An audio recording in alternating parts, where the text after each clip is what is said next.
Today we will do question 4, 3, 4, 5, 6 exercise 14.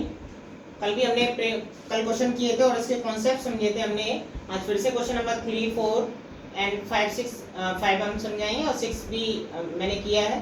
तो question number 3 से start करते हैं. क्या बोल रहा है क्वेश्चन में?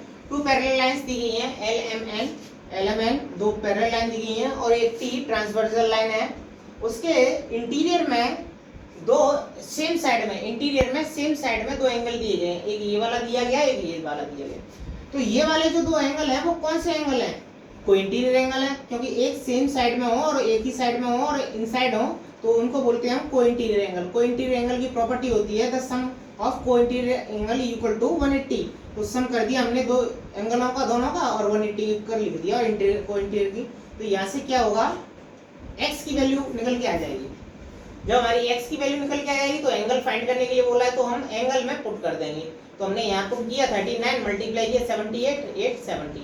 यहाँ भी किया 39 117 7 को माइनस कर दिया 110. तो इस तरह से ये निकल के आ गया. बस प्रॉपर्टी लगानी है आपको, प्रॉपर्टी समझनी है कि कौन सी प्रॉपर्टी यहाँ पे यूज हो सकती है. क्वेश्चन नंबर 4 में है, आपको एक फिगर दिया गया है, उसने 50 दिया गया है, x दिया है, 50 दिया 65 दिया है, y दिया है. अब x एंड y की वैल्यू फाइंड करने के लिए बोला, लेकिन दिया क्या क्या है उसने?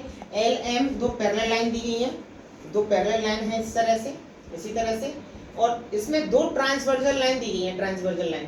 तो हम केवल ये चीज ध्यान रखेंगे कि हमारे जो प्रॉपर्टी जो लगेंगी वो पैरेलल लाइन के लिए होती है, पैरेलल लाइन और ट्रांसवर्सल के लिए.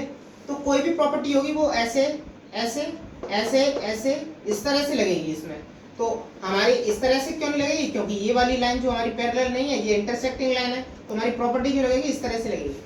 तो हमने देखा कि हमने यहाँ से मान लिया क्वेश्चन 1. अब हम पहले फाइंड करने की कोशिश करेंगे. हमें गिवन दिया गया है एंगल 1 की वैल्यू हमें नहीं दी गई है, कुछ भी नहीं दिया गया, ये दिया गया, ये दिया गया. तो कैसे फाइंड करेंगे हम इसको? तो हम एक चीज जानते हैं कि अगर ये वाला 65 दिया गया है, ये वाला एंगल 65 दिया गया है, तो इसके आगे वाला एंगल जो है हमारा कैसा हो जाएगा? कॉरेस्पॉन्डिंग एंगल हो जाएगा. जब ये कॉरेस्पॉन्डिंग हो जाएगा तो ये दोनों के साथ हमारा लीनियर पेयर लग जाएगा. तो यहाँ से हमने एक पॉइंट आउट किया, अपने लिए फाइंड किया कि अगर ये वाला एंगल हमें पता चल जाए तो यहाँ से इसके साथ पुट करने के बाद यहाँ से इसकी वैल्यू आ जाएगी. तो हमने इसको एंगल 1 मान लिया. एंगल 1 इज इक्वल टू 65, ये इसके बराबर हो गया क्योंकि कॉरेस्पॉन्डिंग एंगल है. अब 1 और बाई दोनों कैसे हैं? 1 और बाई लीनियर पेयर है, तो लीनियर पेयर में पुट कर दिया. 1 इसकी वैल्यू 65 हो गई है तो 65 पुट किया तो बाई की वैल्यू निकल के आ गई. इन तीनों को सॉल्व कर दिया. ऐसे यहाँ से ये इसके साथ कॉरेस्पॉन्डिंग है, कॉरेस्पॉन्डिंग एंगल बन रहा है. कॉरेस्पॉन्डिंग एंगल हो गया एंगल 2 और 50 कॉरेस्पॉन्डिंग हो गया. अब 2 और x कैसे हमारे लीनियर पेयर है, तो यहाँ 2 और x के साथ तो x की वैल्यू 130 आ गई. तो इस तरह से हमारा क्वेश्चन नंबर 5 हो गया. बस आपको प्रॉपर्टी फाइंड करनी है. क्वेश्चन नंबर 5 है हमारा.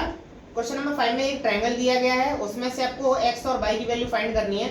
तो जहां भी आपका इस तरह से z बन जाए इस तरह से, तो ये वाले जो एंगल होते हैं, z वाले एंगल जो होते हैं इस तरह से, ये वाले अल्टरनेट एंगल होते हैं और अल्टरनेट एंगल इक्वल होते हैं हमारे. तो क्वेश्चन नंबर 5 में भी ऊपर वाली जो x वाला है, x की वैल्यू जो हमारी 65 के इक्वल हो जाएगी. क्यों हो जाएगी? Alternate angle. और y की वैल्यू 45 के इक्वल हो जाएगी, वो भी अल्टरनेट एंगल है. तो दोनों में क्वेश्चन नंबर 5 में अल्टरनेट एंगल की कंडीशन लग जाएगी. अब बात करते हैं क्वेश्चन नंबर 6 की. क्वेश्चन नंबर 6 में एक फिगर दिया गया है, EC पैरेलल है BA के. ये दोनों लाइन हमारी पैरेलल है, ये ट्रांसवर्सल लाइन है AC. दो एंगलों की वैल्यू दी है इसकी और इसकी. हमें ये चीज दिख रही है यहाँ से कि ये वाली जो हमारी पैरेलल लाइन है, ये वाली हमारी पैरेलल लाइन है, ये दोनों पैरेलल लाइन है, और ये हमारी इंटरसेक्टिंग लाइन है, ये इंटरसेक्टिंग लाइन है. तो इंटरसेक्टिंग लाइन है तो इस फिगर को अगर सीधा किया जाए तो इस तरह से बन जाएगा. इसमें से हमें एक वैल्यू इसकी दी गई है और हमें फाइंड इसकी करनी है, इसकी करनी है. तो ये दोनों कैसे हो जाएंगे? हमारे अल्टरनेट एंगल हो जाएंगे. इट मींस ये वाला एंगल और ये वाले एंगल दोनों कैसे हो जाएंगे? हमारे इक्वल हो जाएंगे. तो यहाँ से जो गिवन दिया गया था वो लिख लिया था हमें. तो हम BAC is equal to BAC ACE alternate angle हो गए. अल्टरनेट एंगल के बेसिस पे इसकी वैल्यू कितनी होगी? हमारी 80 होगी. ये निकल के आ गया. अब हमें यहाँ से एक एंगल ये है, एक एंगल ये है, एक ये है, और ये तीनों के तीनों किस पर है? एक ही लाइन पे बने हुए हैं. इसका मींस यहाँ पे हमारी लीनियर पेयर वाली कंडीशन बनी हुई है कि एक लाइन पे चाहे 3 एंगल हो चाहे 2 एंगल हो, उन सबको ऐड कर देते हैं, वो 180 के इक्वल में हो जाते हैं. तो यहाँ से इसकी ABC की वैल्यू निकल के आएगी, AC B की वैल्यू निकल के आएगी इसकी, और और इसकी वैल्यू आ जाएगी 65। कैसे आई वो सॉल्व करने के बाद दोनों की वैल्यू पुट कर दी, सम कर दिया, उधर ले गए, एसीबी की वैल्यू आ गई।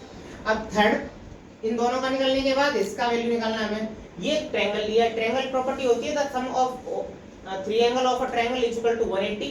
तो हमने यहाँ से इन ट्रायंगल एबीसी में हमने तीनों एंगलों को पुट किया, एबीसी, बीसीए और एसीबीए, तीनों को पुट किया और तीनों की वैल्यू पुट की, तो यहाँ से एबीसी की वैल्यू निकाली। इस तरह से आपके मैक्सिमम क्वेश्चन आप करने की कोशिश करेंगे और कल हम इस एक्सरसाइज को फिनिश करेंगे पूरी। इसके रिमेनिंग क्वेश्चन आप लगाने की कोशिश करेंगे और कल इस एक्सरसाइज को हम फिनिश कर देंगे।